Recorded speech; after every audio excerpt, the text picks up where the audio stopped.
जगदीश जी, आपसे शुरू करता हूं और सवाल बहुत सीधा सा है। जब यह तय था कि आप यूपी में आगे बढ़ ही नहीं पाएंगे, गाजियाबाद नोएडा के कमिश्नर तक को चिट्ठी थी कि रोक दीजिए, उसके बावजूद अगर सड़क पर निकले तो फिर तो रामगोपाल यादव की बात ठीक है कि यह सिर्फ मीडिया कवरेज के लिए था। सपा रेस में आगे निकल रही है, कहां हम पीछे छूट गए?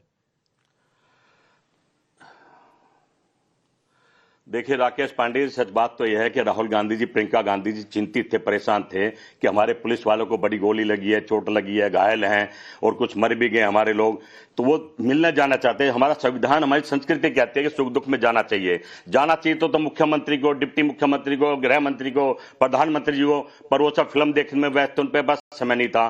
फिर भी विपक्ष के नाते राहुल गांधी ने पहल करी और जिसको रोक दिया गया, कोई बड़ी बात नहीं है। रोक देना भी, रोकना तो तय था, ये तो है, रोकना इनको कि वहां तक पहुंचना चाहिए। रोकना तय था तो जगदीश जी गए क्यों?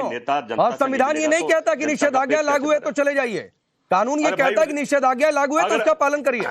अगर नहीं जाता तो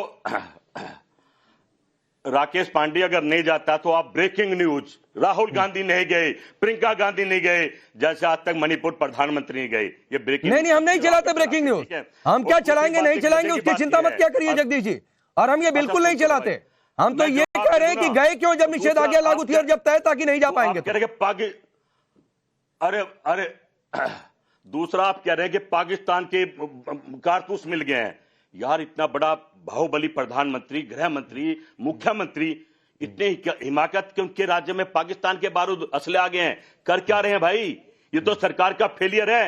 इनको इस्तीफा देना चाहिए इस बात को लेके। तो ये बहुत बड़ा गंभीर सवाल आपने बताया कि पाकिस्तान का असला मिल गया है। मुझे लगता है आजकल में आतंकवादी भी मिल जाएंगे।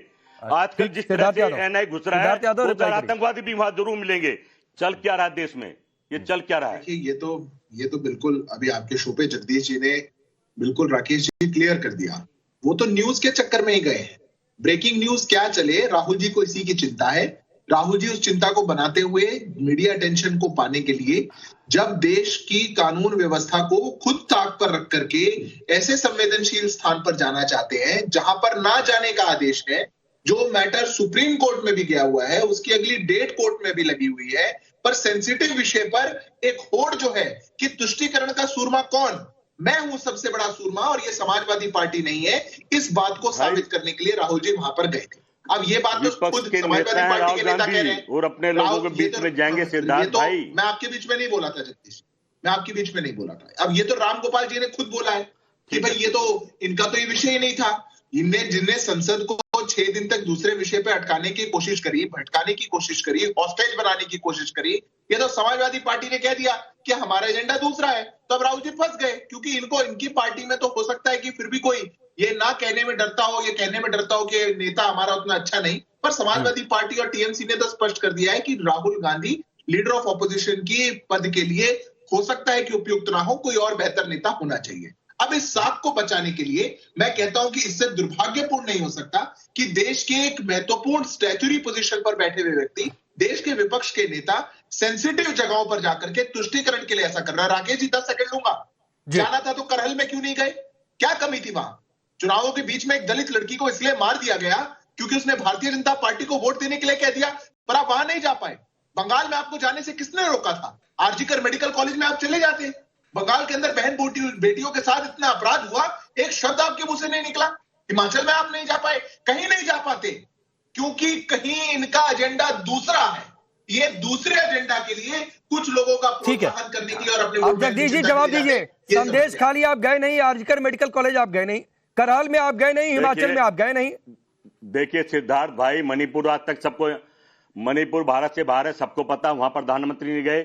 इनकी बहन बेटियां जो गोल्ड मेडल बात के लाए थे, इनके घर के बाहर बैठी थी, प्रधानमंत्री गए एक बार झांकने भी, वहां कह तो रहे तो तुम तो मेरी बेटी जैसी हो। कहने के मैं समझता हूं फिल्म देखना जाना बहुत जरूरी है क्योंकि देश में आग लगानी है और आवाज दे रहे फिल्म देखो, फिल्म देखो। अरे भाई कर क्या रहे हो आप लोग? प्रधानमंत्री, अरे मैं फिल्म पर नहीं चर्चा कर रहा हूं जगदीश जी, आता हूं सिद्धार्थ भाई, मैं फिल्म पर नहीं चर्चा कर रहा हूं। आपको साबरमती पर चर्चा करने का इतना शौक है तो वो भी कर लूंगा, मैं बता रहा हूं ना। लेकिन आज जो चर्चा हो रही है, मैं आप प्रधानमंत्री, आप बीजेपी के प्रवक्ता तो है नहीं, पहले जवाब दीजिए कि बंगाल, संदेश खाली, आरजीकर, करहल क्यों नहीं गए राहुल गांधी? अगर इतनी चिंता है तो पत्थर लगे, पुलिस वालों को डंडे पड़े, पुलिस वालों की पिटाई हुई, पुलिस वाले घायल हुए, ना मुख्यमंत्री का ना गृह मंत्री का ना इनका डिप्टी सीएम। तो यहाँ पर राहुल गांधी पुलिस वालों से मिलने जा रहे थे? नहीं, राहुल गांधी संभल पुलिस वालों से मिलने जा रहे थे। भाई जा रहे थे, क्यों नहीं जा रहे थे?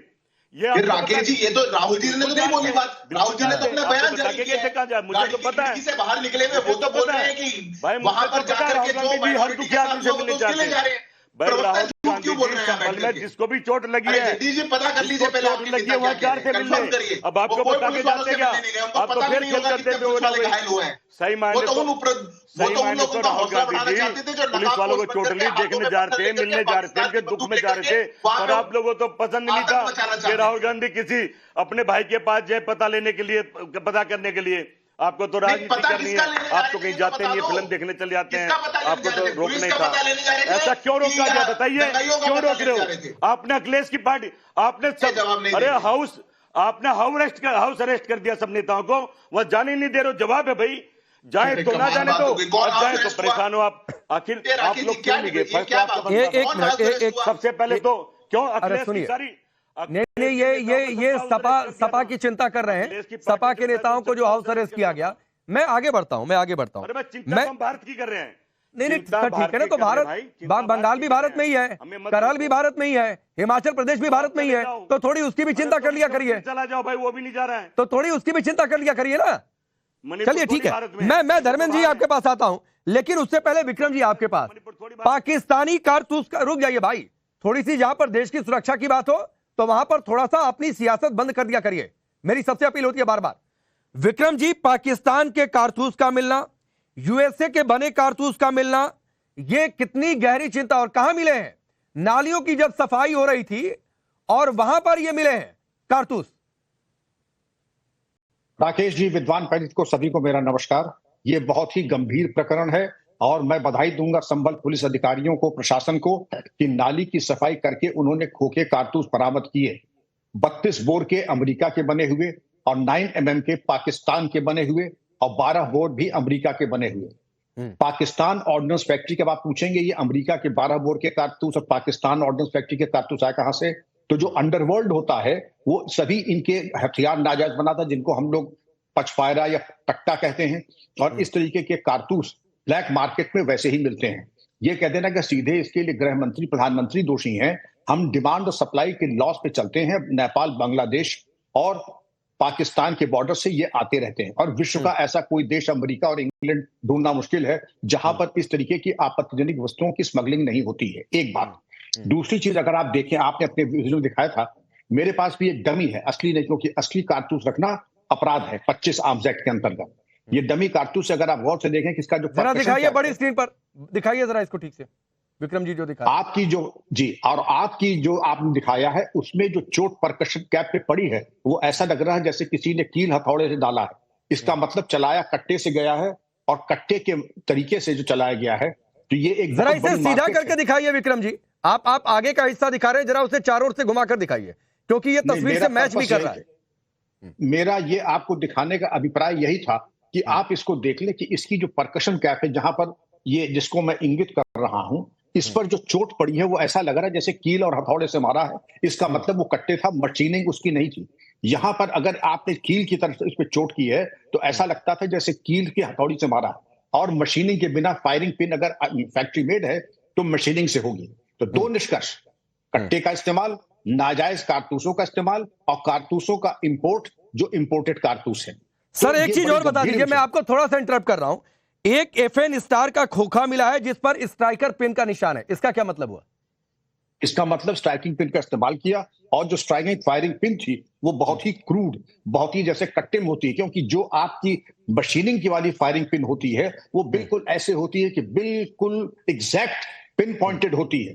तो कट्टों का भरपूर इस्तेमाल, और आपके कट्टों का इस्तेमाल था। मेरा परामर्श होगा संबल के अधिकारियों की घर घर की तलाशी लेकर के जो अन्य नाजायज हथियार हैं उनको बरामद करें। आपको ये फायरिंग पिन ही गायब हो गए, ये फायरिंग पिन ही गायब हो गई। ऐसे ऐसी चोट पड़ी कि ऐसा बेतुका और भोड़ा कट्टा था कि उसने पूरा कारतूस। अब धर्मेंद्र जी, अंडरवर्ल्ड से लेकर कहां कहां ये हथियार कारतूस कैसे पहुंच जाते हैं ये विक्रम जी ने बखूबी बता दिया, लेकिन आपके नेता तो कह रहे हैं पुलिस फंसा रही है, क्योंकि आपकी पॉलिटिक्स को सूट करता है ये।